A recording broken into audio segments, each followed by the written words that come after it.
ओम श्री सत्यनारायणाय नमः। प्रेम से बोलिए सत्यनारायण भगवान की जय। प्रिय श्रोताओं, आज फाल्गुन पूर्णिमा के शुभ अवसर पर सुनिए भगवान सत्यनारायण की कथा। शास्त्रों में बताया गया है, सत्यनारायण व्रत कथा का पाठ करने से व्यक्ति को 1000 यज्ञ करने के बराबर पुण्य फल की प्राप्ति होती है। सत्यनारायण भगवान व्रत कथा में भगवान विष्णु के सत्य स्वरूप के बारे में बताया गया है। इस व्रत का पाठ करने से घर में सुख समृद्धि का वास होता है और भगवान विष्णु के साथ माँ लक्ष्मी की कृपा बरसती है। आज के दिन भगवान सत्यनारायण की कथा पढ़ी और सुनी जाती है। तो आइए भगवान श्री सत्यनारायण के चरणों का ध्यान करते हुए यह कथा प्रारंभ करते हैं। एक समय की बात है, नैमिषारण्य तीर्थ में शौनिकादि 88,000 ऋषियों ने श्री सूत जी से पूछा, हे प्रभु, इस कलयुग में वेद विद्या रहित मनुष्यों को प्रभु भक्ति किस प्रकार मिल सकती है तथा उनका उद्धार कैसे होगा? हे मुनि श्रेष्ठ, ऐसा कोई तप बताइए जिससे थोड़े समय में ही पुण्य मिले और मनवांछित फल भी मिल जाए। इस प्रकार की कथा सुनने की हम इच्छा रखते हैं। सर्व शास्त्रों के ज्ञाता सूत जी बोले, हे वैष्णवों में पूज्य, आप सभी ने प्राणियों के हित की बात पूछी है, इसीलिए मैं एक ऐसे श्रेष्ठ व्रत को आप लोगों को बताऊंगा जिसे नारद जी ने श्री लक्ष्मी नारायण जी से पूछा था। एक समय योगी राज नारद जी दूसरों के हित की इच्छा से अनेक लोकों में घूमते हुए मृत्युलोक में आ पहुँचे। यहाँ अनेक योनियों में जन्मे हुए प्रायः सभी मनुष्यों को अपने कर्मों के अनुसार अनेकों दुखों से पीड़ित देखकर सोचा कि किस यत्न के करने से निश्चय ही प्राणियों के दुखों का नाश हो सकेगा। ऐसा मन में सोचकर देवर्षि मुनि श्री विष्णु लोक को गए। वहाँ श्वेत वर्ण और 4 भुजाओं वाले देवों के ईश नारायण को देखकर, जिनके हाथों में शंख, चक्र, गदा और पद्म थे तथा वरमाला पहने हुए थे, स्तुति करने लगे। हे भगवान, आप अत्यंत शक्ति से संपन्न हैं, मन और वाणी भी आपको नहीं पा सकती। आपका आदि मध्य और अंत भी नहीं है। आप निर्गुण स्वरूप सृष्टि के आदिभूत और भक्तों के सभी दुखों को नष्ट करने वाले हैं। आपको मेरा नमस्कार है। नारद जी से इस प्रकार की स्तुति सुनकर भगवान श्री विष्णु बोले, हे मुनि श्रेष्ठ, आपके मन में क्या है? आप किस काम के लिए यहाँ आए हैं? निसंकोच कहिए। तब नारद मुनि बोले, प्रभु, मृत्यु लोक में सब मनुष्य जो अनेकों योनियों में पैदा हुए हैं, अपने अपने कर्मों के द्वारा अनेकों प्रकार के दुख से व्यतीत है। हे नाथ, यदि आप मुझ पर दया रखते हैं तो बतलाइए कि उन मनुष्यों के सब दुखों को कैसे थोड़े से प्रयत्न से ही दूर किया जा सकता है। तब श्री भगवान विष्णु बोले, नारद जी, मनुष्यों के भलाई के लिए आपने बहुत अच्छी बात पूछी है। जिस काम के करने से मनुष्य मुंह से छूट जाता है, वह मैं कहता हूँ।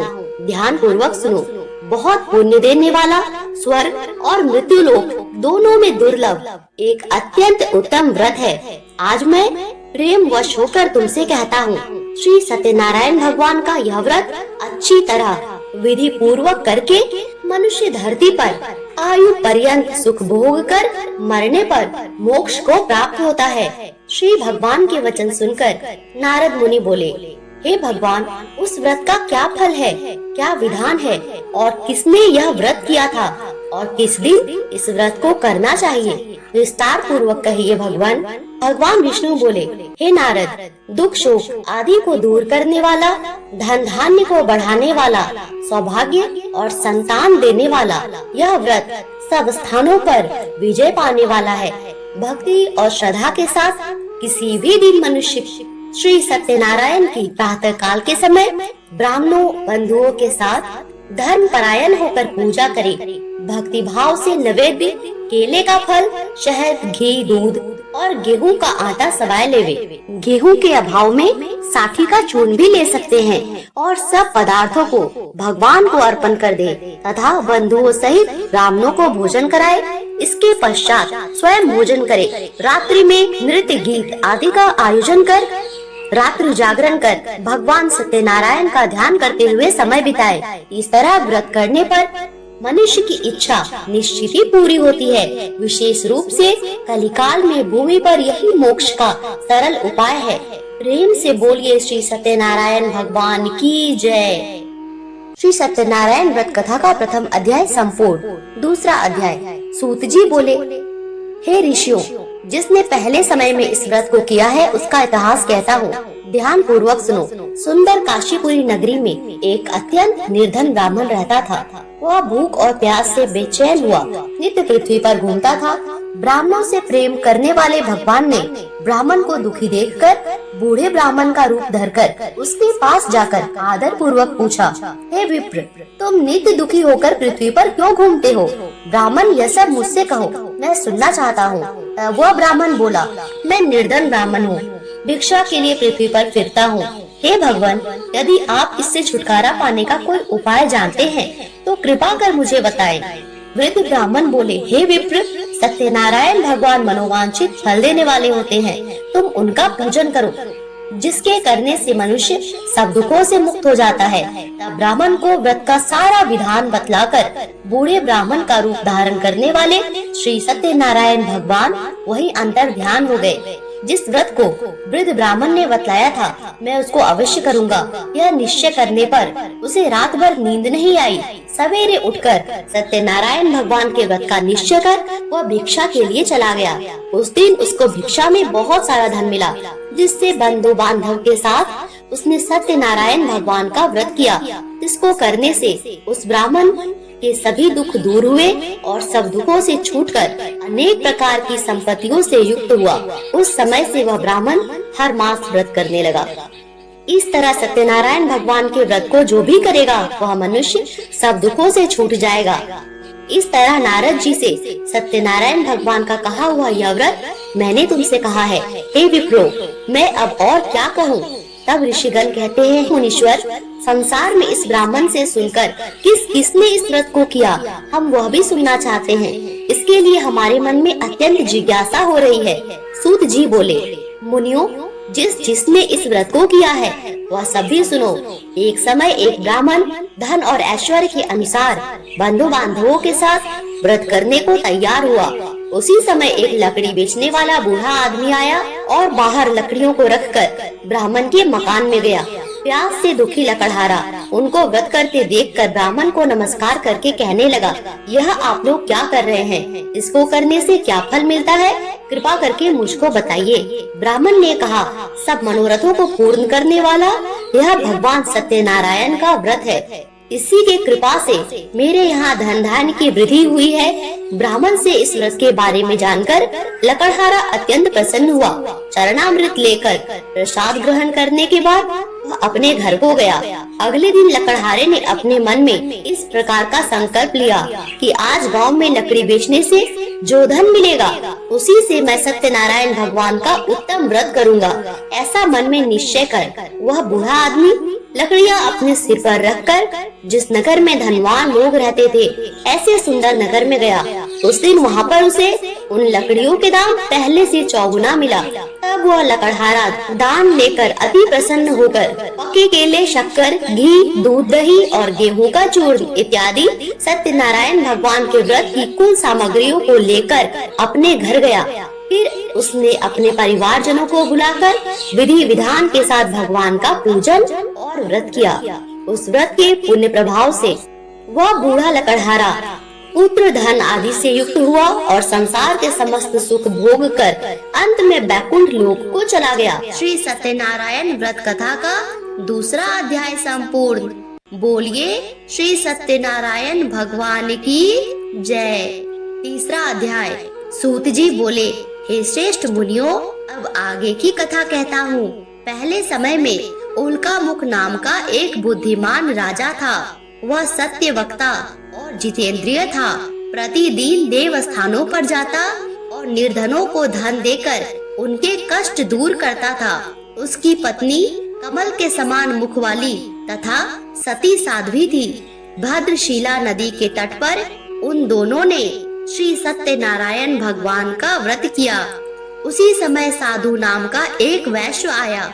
उसके पास व्यापार करने के लिए बहुत सा धन था। राजा को व्रत करते देखकर वह विनय के साथ पूछने लगा, हे राजन, भक्ति भाव से पूर्ण होकर आप यह क्या कर रहे हैं? मैं सुनने की इच्छा रखता हूँ, सो कृपा कर मुझे बताएं। राजा बोला, हे साधु, अपने बंधु बांधवों के साथ पुत्रादि की प्राप्ति के लिए एक महाशक्तिशाली श्री सत्यनारायण भगवान का व्रत और पूजन कर रहा हूँ। राजा के वचन सुन साधु आदर से बोला, हे राजन, मुझे इस व्रत का सारा विधान कहिए। आपके कथनानुसार मैं भी इस व्रत को करूँगा। मेरी भी संतान नहीं है। इस व्रत को करने से निश्चित रूप से मुझे भी संतान की प्राप्ति होगी।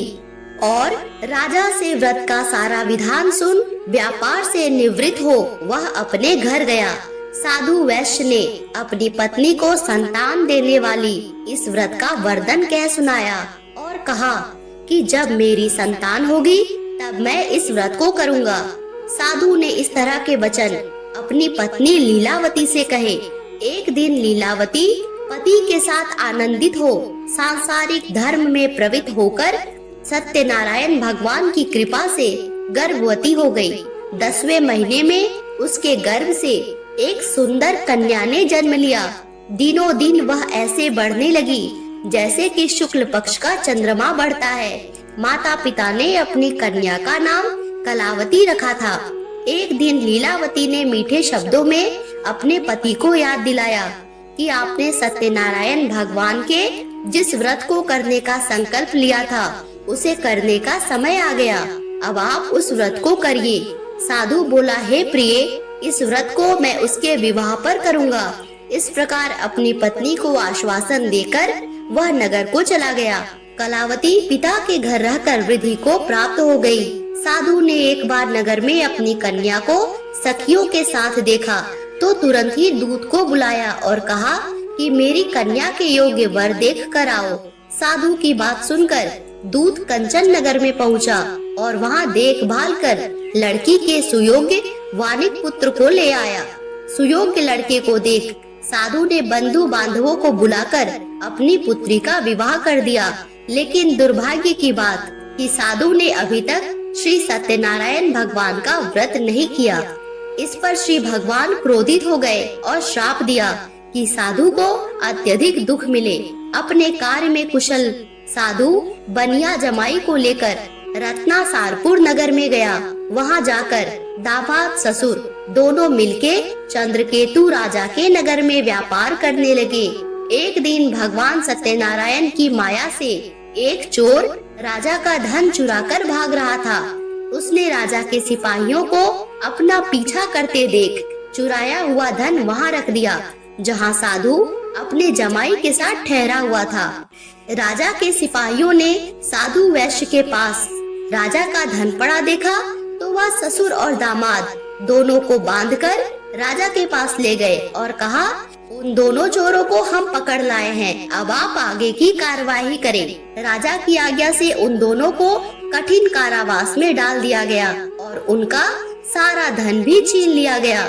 श्री सत्यनारायण भगवान के श्राप से साधु की पत्नी भी बहुत दुखी हुई। घर में जो धन रखा था उसे चोर चुरा ले गए। शारीरिक और मानसिक पीड़ा, भूख और प्यास से दुखी हो अन्न की चिंता में कलावती एक ब्राह्मण के घर गई। वहां उसने श्री सत्यनारायण भगवान का व्रत होते देखा, फिर कथा भी सुनी और प्रसाद ग्रहण कर वह रात को घर वापस आई। माता ने कलावती से पूछा, हे पुत्री, अब तक तुम कहाँ थी? तेरे मन में क्या है? कलावती ने अपनी माता से कहा, हे माता, मैंने एक ब्राह्मण के घर में श्री सत्यनारायण भगवान का व्रत देखा है।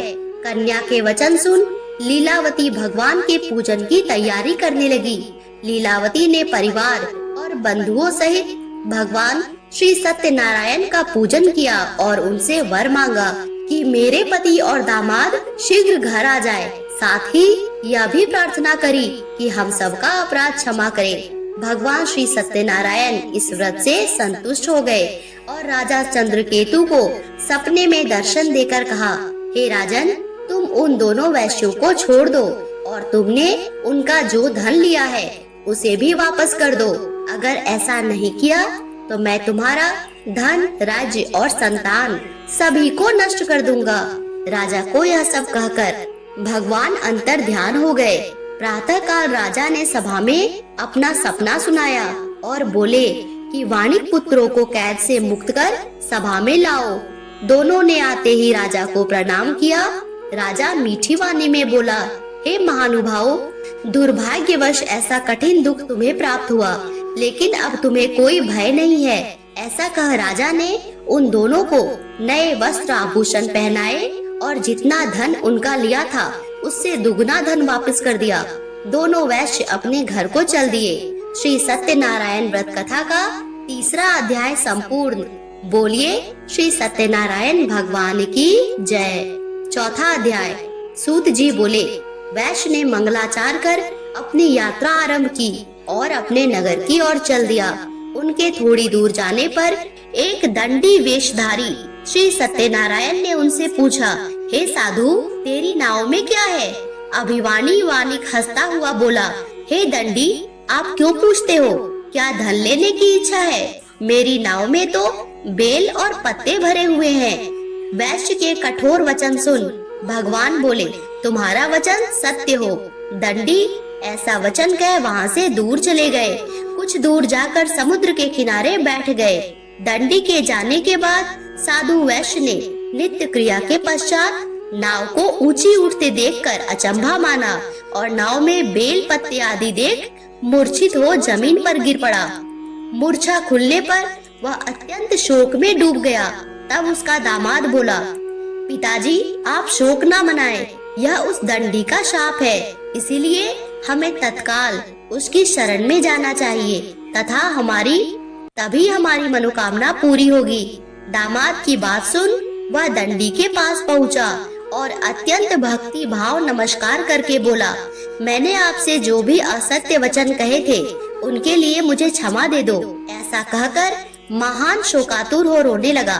तब दंडी भगवान बोले, हे वानिक पुत्र, मेरी आज्ञा से बार बार तुम्हें दुख प्राप्त हुआ, तू मेरी पूजा से विमुख हुआ। साधु बोला, हे भगवान, आपकी माया से ब्रह्मा आदि देवता भी आपके रूप को नहीं जानते, तो मैं अज्ञानी कैसे जान सकता हूँ? आप प्रसन्न हो जाइए प्रभु, अब मैं सामर्थ्य के अनुसार आपकी पूजा करूँगा।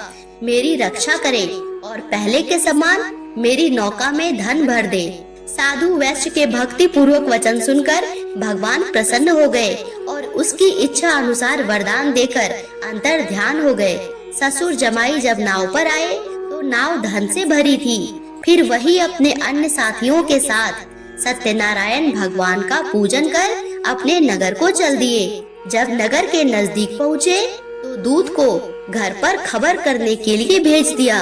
दूत साधु की पत्नी को प्रणाम करके बोला कि मालिक अपने दामाद सहित नगर के निकट आ गए हैं। दूत की बात सुन साधु की पत्नी लीलावती ने बड़े हर्ष के साथ सत्यनारायण भगवान का पूजन कर अपनी पुत्री कलावती से कहा, मैं अपने पति के दर्शन को जाती हूँ, तू कार्य पूर्ण कर शीघ्र आ जाना।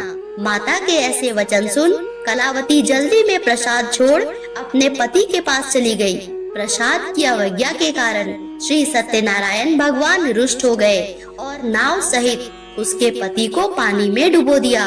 कलावती अपने पति को वहां ना पाकर रोती हुई जमीन पर गिर गई। नौका को डूबा हुआ देख और कन्या को रोता हुआ देख साधु दुखी होकर बोला, हे प्रभु, मुझसे और मेरे परिवार से जो भूल हो गई उसे क्षमा कर दीजिए। साधु के दीन वचन सुनकर श्री सत्यनारायण भगवान प्रसन्न हो गए और आकाशवाणी हुई, हे साधु, तेरी कन्या मेरे प्रसाद को छोड़कर आई है, इसीलिए उसका पति अदृश्य हो गया। यदि वह घर जाकर प्रसाद खाकर लौटती है तो इसे इसका पति अवश्य मिलेगा। ऐसी आकाशवाणी सुन कलावती दौड़ती हुई घर पहुंचकर प्रसाद खाती है और फिर वापस आकर अपने पति के दर्शन करती है। उसके बाद साधु ने अपने बंधु बांधवों सहित श्री सत्यनारायण भगवान का विधि विधान से पूजन किया। इस लोक का सुख भोग कर अंत में वह स्वर्ग को चला गया। श्री सत्यनारायण व्रत कथा का 4था अध्याय समाप्त। प्रेम से बोलिए सत्यनारायण भगवान की जय। 5वां अध्याय। सूत जी बोले, हे ऋषियों, मैं और भी एक कथा सुनाता हूँ, उसे भी ध्यान पूर्वक सुनो। प्रजापालन में लीन तुंगध्वज नाम का एक राजा था। उसने भी भगवान का प्रसाद त्याग कर बहुत ही दुख पाया था। एक बार वन में जाके वन्य पशुओं को मारकर वह बड़ पेड़ के नीचे आ गया। वहाँ उसने ग्वालों को भक्ति भाव से अपने बंधुओं सहित सत्यनारायण भगवान का पूजन करते देखा।